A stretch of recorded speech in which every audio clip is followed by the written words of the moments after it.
ជី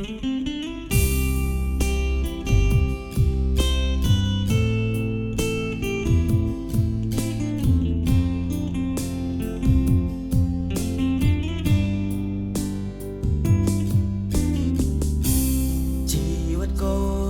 នព្រៀមដូចជាខ្លែងហោះហើរតែឯងលើវេហារសាន់តាមខ្យល់ម្នាក់ឯងឯកា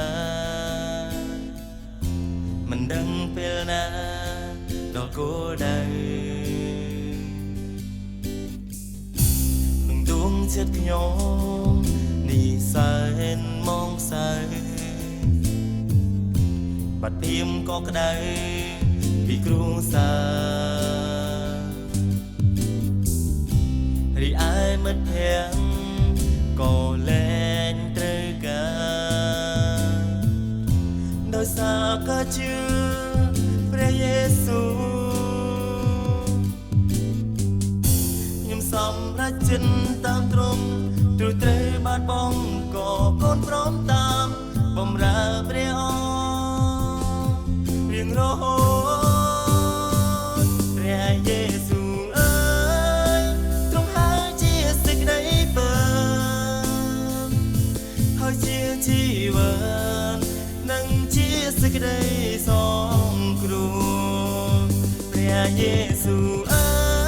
យគុំសូមដើរតាមដោយស្មោះ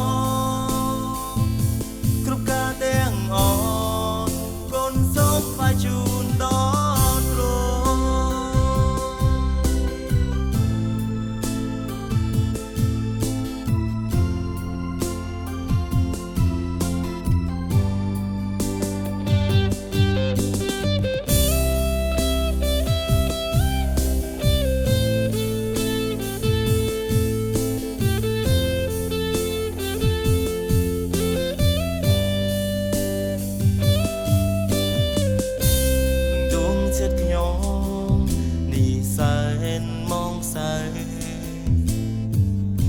បាត់ភៀមក៏ក្ដៅ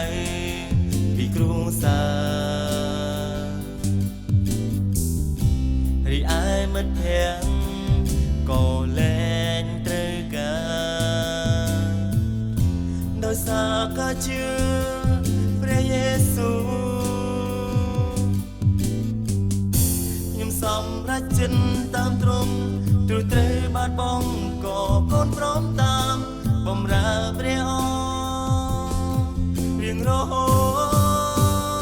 តព្រះយេស៊ូវអើយទ្រង់ហើយជាសេចក្តីពិតហើយជាជីវិតនិងជាសេចក្តីសង្គ្រោះព្រះយេស៊ូវអើយគុំសូមដើរតាមដោយស្មោះគ្រប់ការទាំងអស់គុំសូមថ្វាយជូនដល់ទ្រង់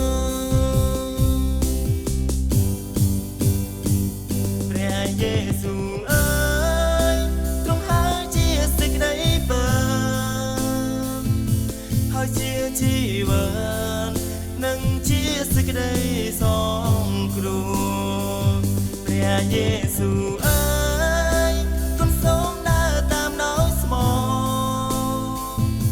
គ្រប់ការទាំងអស់គុំសូមថ្វាយជូនដល់